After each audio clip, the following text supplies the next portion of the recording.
Hi guys, welcome Hi, welcome back to our podcast. You're here with, I'm here with Stephen Karume, and I'm Ivy Kazume, and this is Modern Modern Mentors. Mental. This is the space where we have conversations on leadership and things that affect businesses, mostly small businesses, and we hope to challenge some old systems, old models, and bring wisdom from the older generation to help us, the young generation, tushikane mkono. So, we'll start with our pulse check. So, how's your heart? Uh, Currently, I think I'm at very high spirits. Yeah. Uh, as we are moving on with our day-to-day life, I think we are getting to enjoy the small things that we are doing in life, in our farm, in the hotel, and life generally. We'll see that God has been generous to us. Mm. We are great at the moment. Mm. Yeah. That's nice. For me, mine is, I will say, content, that I'm okay with the progress that I'm making, but I still feel I'm a bit slow. So, yeah, that's where mine is at. As a mentor, Yeah. what can you tell me about the space that I'm at? Well, what I'll tell you is that one, I will encourage you Mm. to make it a blast. Yeah. No turning back. Mm. I will tell you that there's nothing in life that is easy, especially when you are starting. You have a lot of challenges, and many times you feel discouraged. You feel like I want to quit this and do something else. But then the question is, that something else? What is it? Mm. Because there's nothing in life that is easy. If you want to succeed, I can tell you, you have to sweat. You have to spend a lot of sleepless nights. You'll have to, make a lot of sacrifices in life. Mm. Many times when we are young, and that's what I tell the young people, is that we want to live in the comfort zone. Mm. And the comfort zone of, I have a salaried job, 8 to 5 job, where somebody else thinks for me. Mm. And for me, it's just about execution. Yeah. But now what you are doing now is quite encouraging for me, that you are your own boss. You are the guy who will decide your success or your failure. And the sky is the limit. It was just about resilience. Mm. People started whatever they wanted to do, and they kept on it, doing it until they saw the light of the day. Mm. So yes, it is doable. You will do it. You will make it. Don't give up. Just ensure that you make it Mm. better Mm. than where you are today. Mm. Yeah. Thank you. And so before we start our episode, this month is Women's Month. So to celebrate the women in your life, you can mention 5 impactful women in your life and tell them what you're grateful for. That's good. And first and foremost, I will start with my mother. And I will be grateful because once she gave birth to me, she took me to school. She taught me most of what I know today. Mm. In terms of how to stay with the people, how to relate with others. Oh, she taught me that, and I'm really, really grateful about that, mom. God bless you with many more days. Number two, I will talk about my partner, my wife, my friend. She has been of great inspiration to me. She has encouraged me in life. We've moved from almost zero to where we are today. And to that, I tell My wife, my friend Rose, well done, and may God bless you a lot. Number 3, I have my roughly 2 daughters, Ivy and Ida. There have been challenges here and there. We have grown together, and I am grateful that throughout their life, they have really never let me down. They have strived to become great women in their own rights, and to where they are now, Ivy and Ida, well done. Thank you. Last but not the least, I will give. I'll talk about my big sister, Wago, who, when we were young, she really, she was like a mother to us. She spent a lot of her early income on us. She was substituting our needs from what our parents would afford, and because of that, thank you very much, big sister, and may God bless you. Yeah. Amen. For me, I'll say number 1 is my mother, innately. She inspires me a lot to be a great woman, to be independent, to want the best for myself every day. Number 2 is my sister. She's literally my other half. Huyo ndio wangu.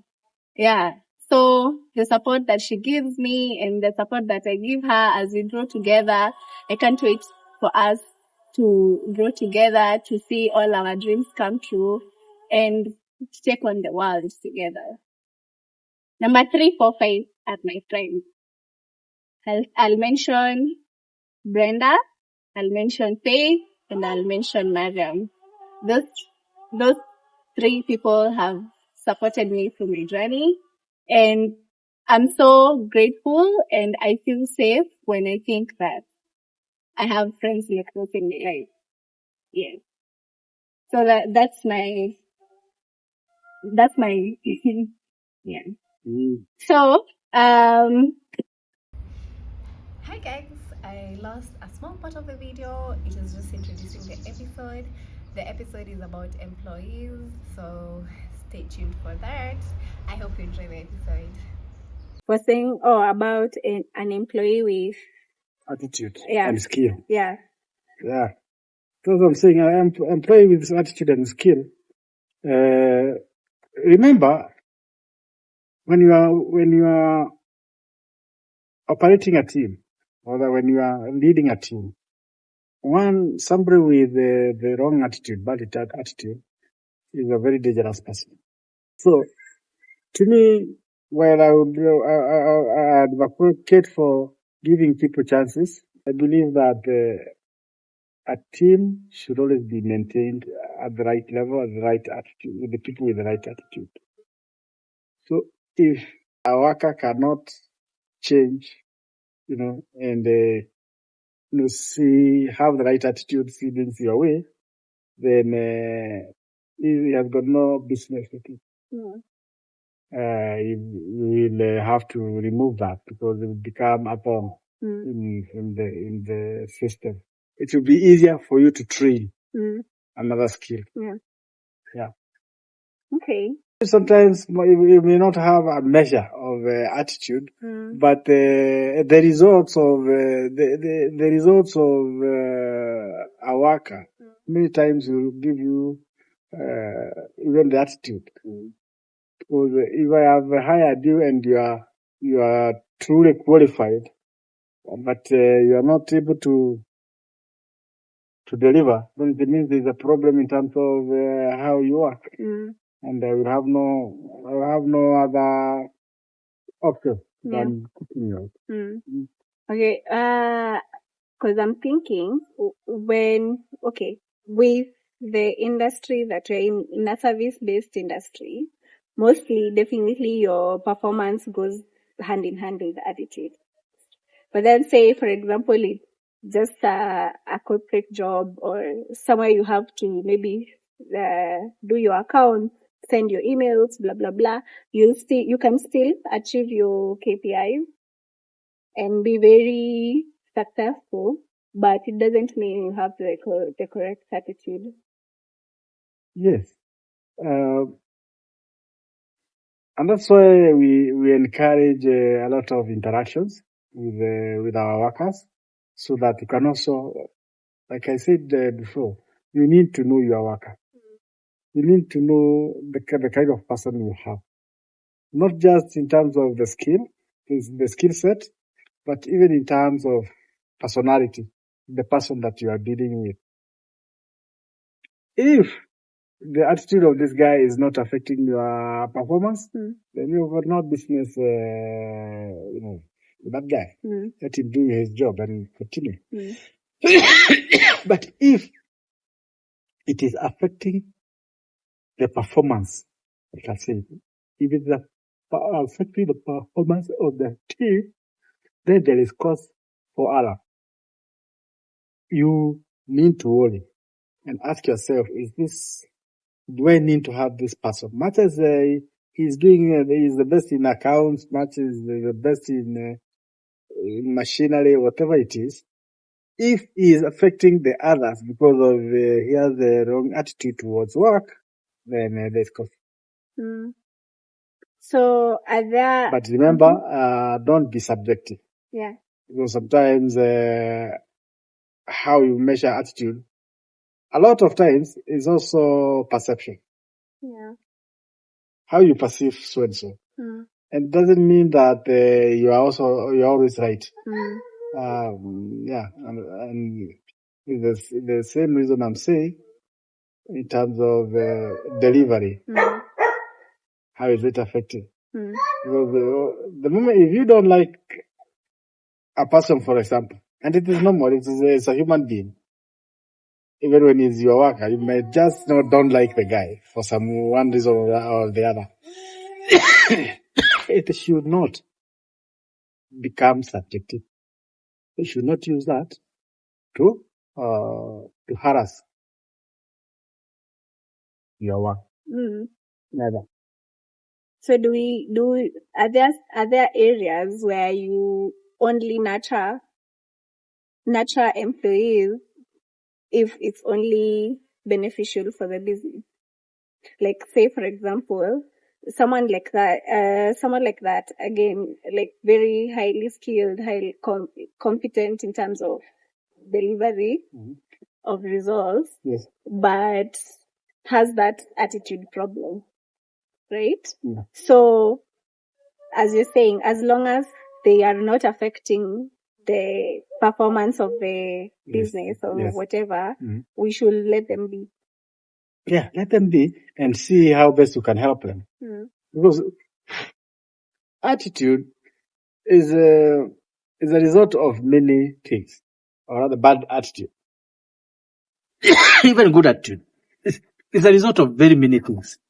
And it could be as a result of how somebody has been brought up. And so as a leader, you really need to know the people that you're working with. So that, remember, these people that you're working with, your employees, or your colleagues in employment, remember these people, deep inside them, they're humans. They're human beings. They have emotions. They have their own histories. And they could be doing something because either they were brought up badly, or they had some bad experiences, and as a result, they started seeing things negatively, So you need to bring out, when we say bringing out the best out of somebody, not just about the skill, even now the personalities. You try where you can to bring the best out of each and everyone. Obviously, if it is really not possible to nurture that person, then there will be no other way other than parting ways. But try your best where you can. Because like I've told you many times, at the end of the day, we are human beings. And we may not necessarily always think the same way, do things the same way. Even when you are my daughter, I will talk to you all the time, telling you what to do, what you need not to do, advising you all the time. But I know deep inside me that there are what you take and there is what you don't take. You may not even tell me because you have that, that respect of saying, that's my fault, I don't want to look like I'm negative. But deep inside you, you have already said no to something. Okay? What if someone is very highly confident but is incompetent? So how do you deal with that?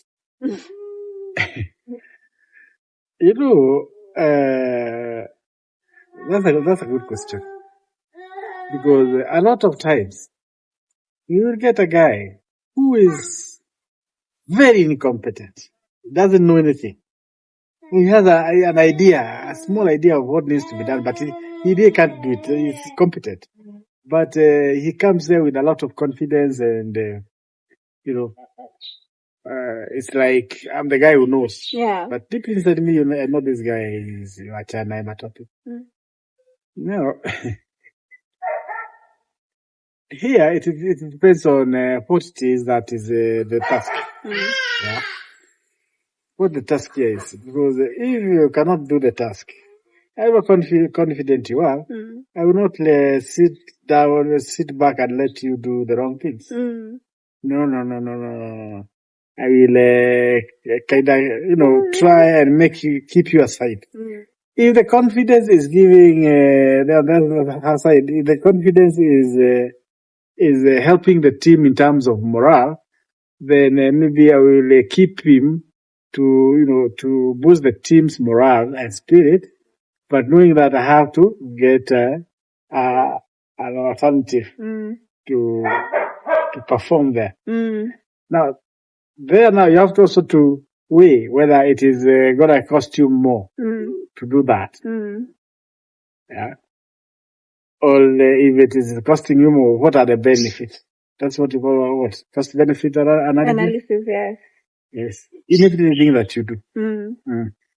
Or actions that build fast trust, and which destroy trust fast. Integrity. Yeah. Humility.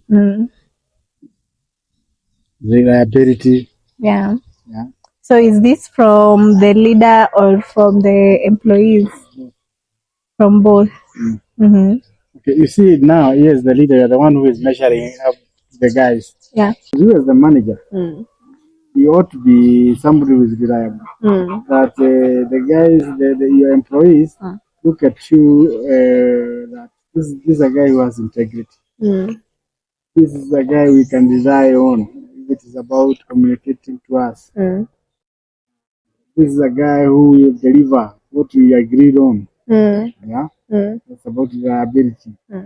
Those attributes, the same attributes that make you trust somebody. If you lack them, obviously those other people on the other side will also not trust you. Yeah. It's about life is two-way. It's a two-way traffic all the time. Yeah. That what makes you happy is the same thing that will make the employee happy. Yes. Most times. That which makes me trust somebody is the same thing that will make somebody lose trust in me.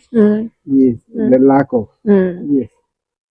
So how do you repair broken trust? Maybe among your employees, among maybe your boss or your colleagues? It's not very easy. You trust. Trust is something that you cultivate over time. Or somebody has come and blindly trusted you because he has been told how good you are, or he has had that misconception. This is a good guy. And all of a sudden you realize that you are on the wrong side. That was not the case. Yeah. Now, building back that trust, it's a lot of work. Mm. Many times, many people to achieve it back. Mm. That is why it is very important for you to keep trust. Mm. So what if you sir, now you as That's me, huh? yes, you find yourself in a situation maybe like that. Mm. You've made a mistake and now you've lost trust. You've lost someone else's trust. So how do you mend that? If you've Well, ever I'll be bold enough without fear. And got the person one. First, I start by apologizing, yeah. saying that, well, whatever happened, this is the situation. So if it is my mistake, I beg to be forgiven. In a sincere way. Yeah. Yeah? I have to look sincere. Yeah. But for sure, it was not my fault. It's my fault. It was not intended. Yeah. So can I get that forgiveness? Then I'll have to start now the journey of actually proving that whatever I'm saying was a mistake. So I have to walk that journey Yeah. sincerely, candidly, without fear, and without also looking like I have ulterior motive. Yes. So first by acknowledging your mistake and apologizing and working towards mending that whatever you did or proving whatever. that whatever I'm saying is actually sincere and out of clean heart. Yeah. Mm. And now, so now back to when you are now as a manager, and then you've been burnt a couple of times because of trusting. So how do you keep that trust? Because at least at the end of the day, you have to trust your team a bit of a percentage, right? And you've been trusting people and they've been letting you down. So how do you not project that to a new team or yeah? I think How do you work on that? If that's the case, you also need to examine yourself and ask yourself: are you too trusting? Is there something that you are not doing that is making people let you down, or are you hiring the wrong people? You have to re-examine yourself also. So as you are trying to course correct, you are also getting to know whether the problem is you. So the problem could be you. Then all the time you are hiring the wrong people. Yeah. Mm. Now how do you now deal with a situation where you don't fully trust your team or a team member? Then if you don't fully trust people, then I guess the best thing is to change that team over time. Yes. You have the wrong team. Yeah, you have the wrong team because if you are able to trust them, then you become a slave. Which role does transparency play in building trust?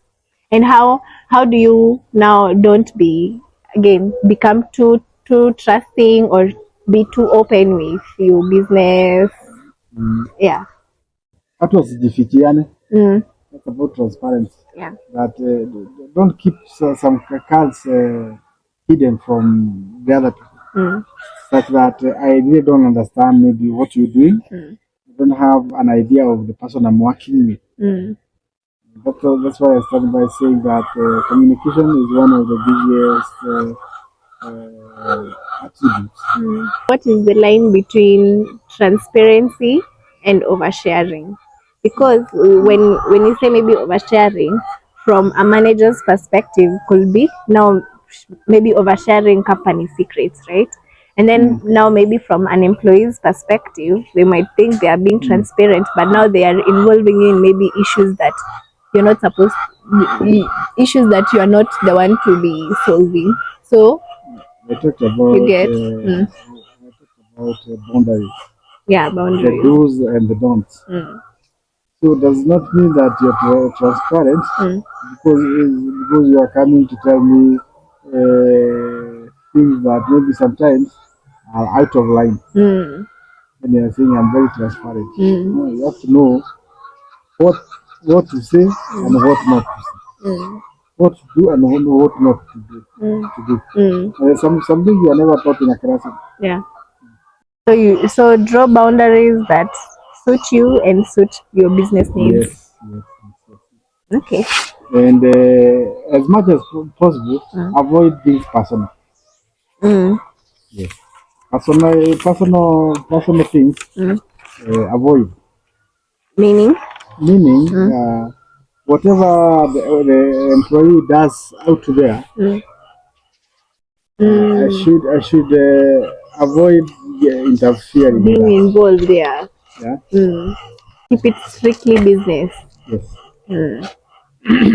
So, what does company culture mean to you, and how do you build company culture from the beginning? Company culture normally is built by the employees themselves together with the leadership. They put together what they believe in, how they do it, their way of doing things. A culture where, over years, they get used to a certain way of doing things, a certain way of delivering things. So it becomes part of the system. It becomes kind of part of the governing way of doing things. So it's something that evolves naturally. Yes. It evolves with the time. Yeah. Mm. How often do you evaluate that to make sure it still aligns with the new goals, with the new level that the business is at? We say that in business, we always need to have parameters of evaluating business performance. And people put many people put them in different timelines. Could be quarterly, could be half yearly, could be full yearly. But it is always good to have a specified time frame and to when you want to evaluate your performance. Yeah. So then you'll be able to know whether you are still on track or not. So that just majorly depends on the business and how they want to operate. Yes.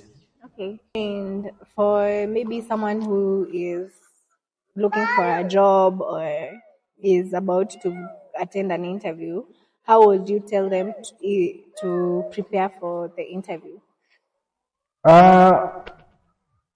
One is that you need to have information in terms of the business, the company, or wherever you are going to work for. You need to have information, to have inside information on who is that person, who is the employer, in terms of what does they do, yeah.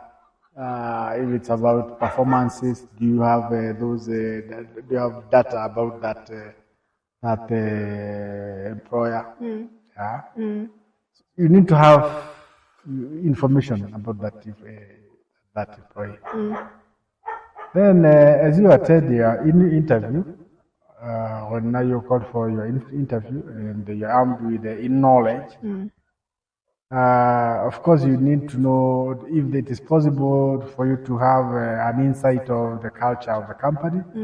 So then you go into interview to feel and look like you're part of that company. Yeah. So then you make even the interviewees comfortable when they are interviewing you. Yeah.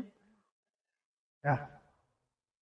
So of course, when you go to an interview, you know whether how the dressing code. Yeah. Yeah.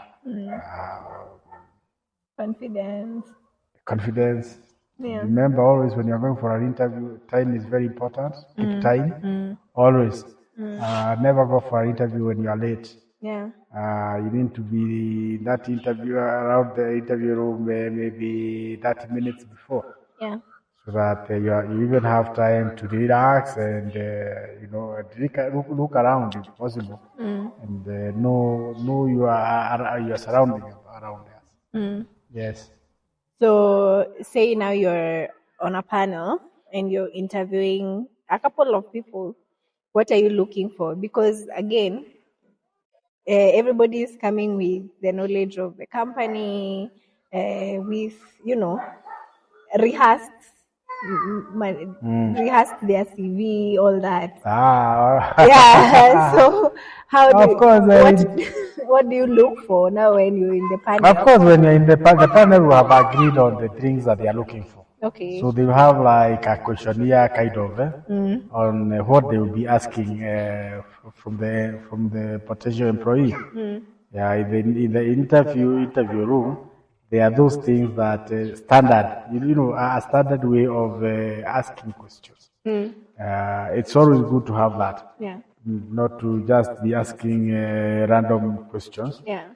Remember, there are some there are some people who may end up asking questions that are either embarrassing to the interviewee or a bit too personal. Yeah. So it's always good to moderate and know that you have a standard questionnaire to the interviewee. Yes. So what stands out to you in an interviewee, like the posture or how they answer questions, the confidence, the flow, the level of knowledge. Of course, there are those who will have memorized, but in the process of answering the questions, I will get to know whether you went to cram the questions and the process has to be fluent. Yeah. Yes. There's an interview I had attended. It was this 3-4 stage interviews. So for the second stage, it was group discussions. Like they gather maybe 20, 30 candidates. And then now you're put in groups to discuss like 3 topics. One was this, like if we think AI is gonna take over the jobs. The second one was about dress code at the workplace. I can't remember the third question. So in the third stage, it was the one-on-one interview. So they asked, what did you learn in those group discussions? So my question is, are you supposed to say what you learned about the AI, or are you supposed to say these attributes of teamwork, cooperation, things like that? Yeah. For me, those group discussions, 2 things I always get out from them. One, the leadership skills. Okay. So they gauge the leadership skills of each one of them. Yeah? Who is that guy? Who is there are guys who are ready to take up leadership? Are they able to actually take that leadership? There are those who would want to take leadership and they become like noise makers. Nataka nisikike nikiongea. But really, is he able to command the so it's leadership, number 1. Number 2, teamwork, in terms of being participation, in terms of participation. So how do you get the teamwork? And then number 3, listening skills. Okay. Because as we are talking of leadership and listening, guys wanting to be the ones taking the lead. How good are you in terms of listening? And the listening will get it by those topics we were discussing. Those 3 things: listening, Leadership. leadership and the team. So, I, as the interviewee, is supposed to say those three things, like those three things. There, in terms of what you are asking us, what is your take from that discussion, right? So they're looking for a number of things. Yeah. Actually, that's now what I would have told that once you're in such an interview, you need to think, what are these guys waiting? Yeah. What is it they're marking you on? In your put a scorecard in your mind. Yeah. What are the guys waiting for in terms of leadership, in terms of listening, in terms of participation, in terms of concentration, in terms of all those things. So mark those ones very fast. Then you say, how do I now get myself to be marked here? Yeah. Yes. How do I score high? How do I score high? Okay. What would you say is the hardest part about being a leader? The hardest part of being a leader is the fact that you are the one who is expected to give solutions. Yeah. Sometimes you don't even have the answers, but you are expected to give those answers. Yeah. People sometimes refuse even to be. Yeah. That's one. Number two, being a leader, you may get people who are unwilling to be led, so they make this difficult for you. Cultures can also be very challenging. So if you come up and want to change a certain culture, and guys are telling you this is our way of doing things, so that's not mean. So leadership is true, but hard because you are supposed to give direction Yeah. all the time. What is the hardest employee situation you've ever dealt with? Sacking an employee. Sacking an employee is never easy. No. Yeah. However many facts you have, and the reasons of sacking, it's never easy. Because it is somebody's livelihood you are now cutting. Yeah. And does it get easier or it's the same? It's the same. Sacking somebody is never easy. Yeah. No. It never gets easier. And in line with that, what do you think of these things where companies say give 2 months notice, 1 month's notice, or you think if someone is going, let them go and It depends on where this company is and the position. Yeah. Because there are some positions which are very sensitive, where if someone is going, you better just go before you sabotage the system. Number one, we are giving you time to give this other person time to settle in, and hand over properly. So it is two. Now, if this person is resigning because of being dissatisfied, you better go as fast as possible. If this person is resigning to go to a better place, it becomes easier. Yeah. Because now that person will be able to hand over properly without any hassles. Fast. But if the guy is resigning because of maybe frustrations, it's like,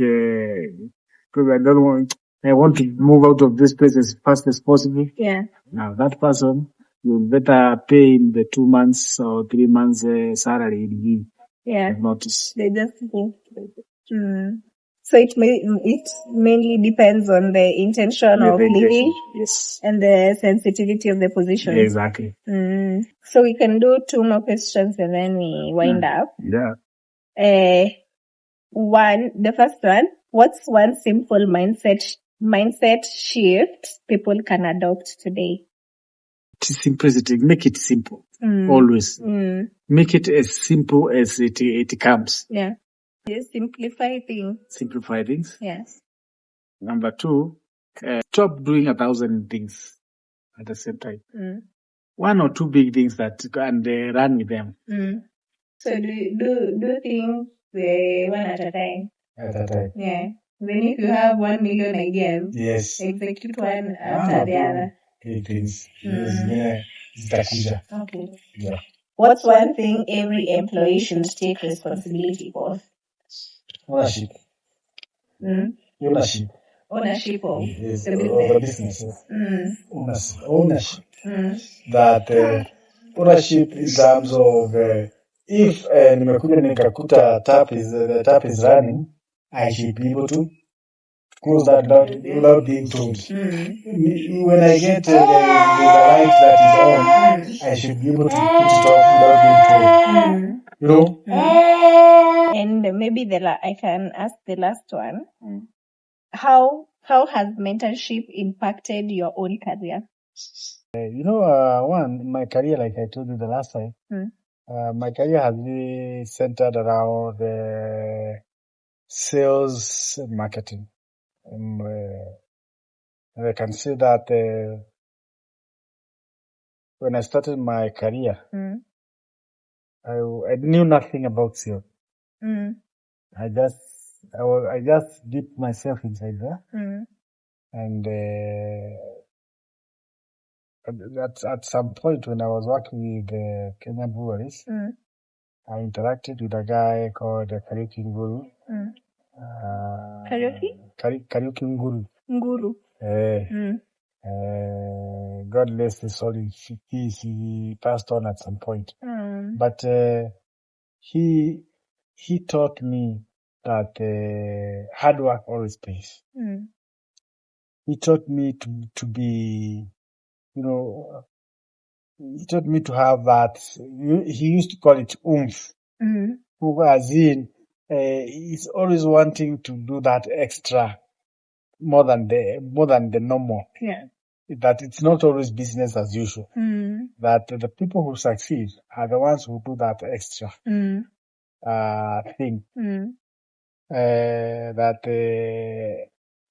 normal will always pay normal. Business as usual. Yeah. So if you want success, it's not always business as usual. You need to go an extra mile all the time. Told me that. And that one has really helped me in my career, in my working life. Yeah. Knowing that I don't have to wait to be told. I would always want to know what is that other thing that I can do. So even in my business, in my own business, I'm always curious on that other thing, that extra thing that is out of the normal. Yeah. That curiosity keeps me going. Yes. Oh, okay.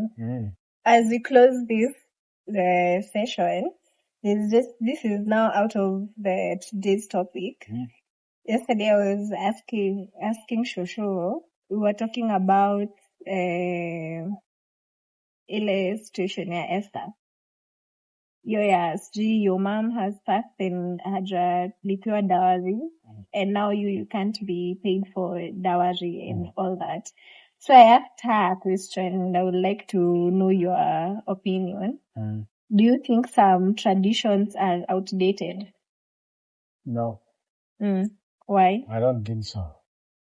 Because it is tradition that keeps the fabric of the society intact. Once we start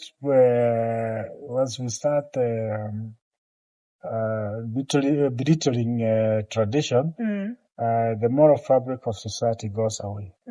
Now we start wanting to behave like the Muzungu. Muzungu has no culture. And culture, the African culture keeps discipline in check. That is why, for example, out of that culture, knowing that I may not just insult Shosho, or I may not just do ABCD in front of Shosho. That is what keeps us, disciplined and doing things in a certain orderly way. Yes. Are you calling me not outdated?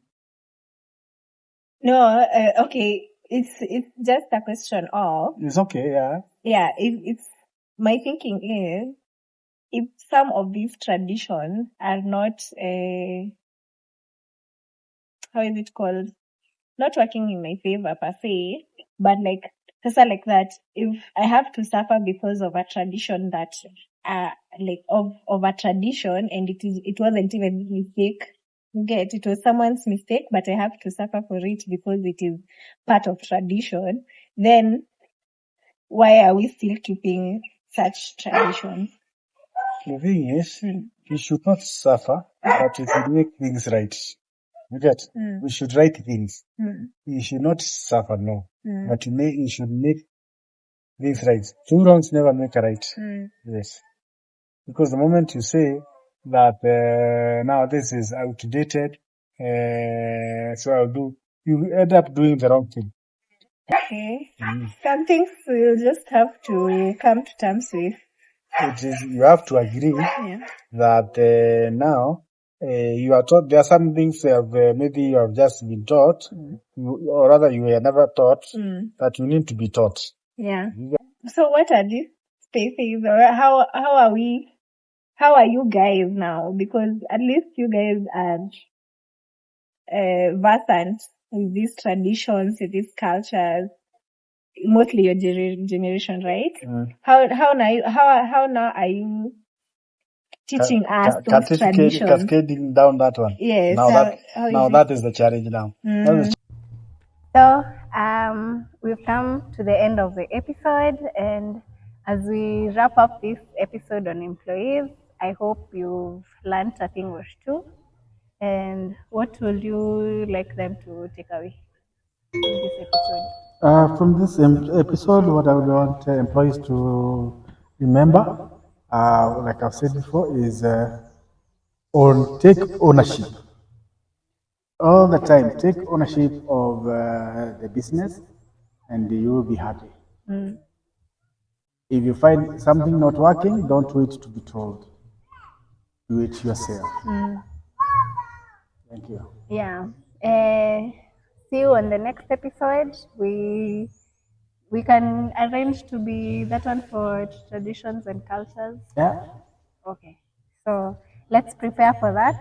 Next week we'll give you an episode on traditions and cultures of the Agikuyu community. Yeah. Yes.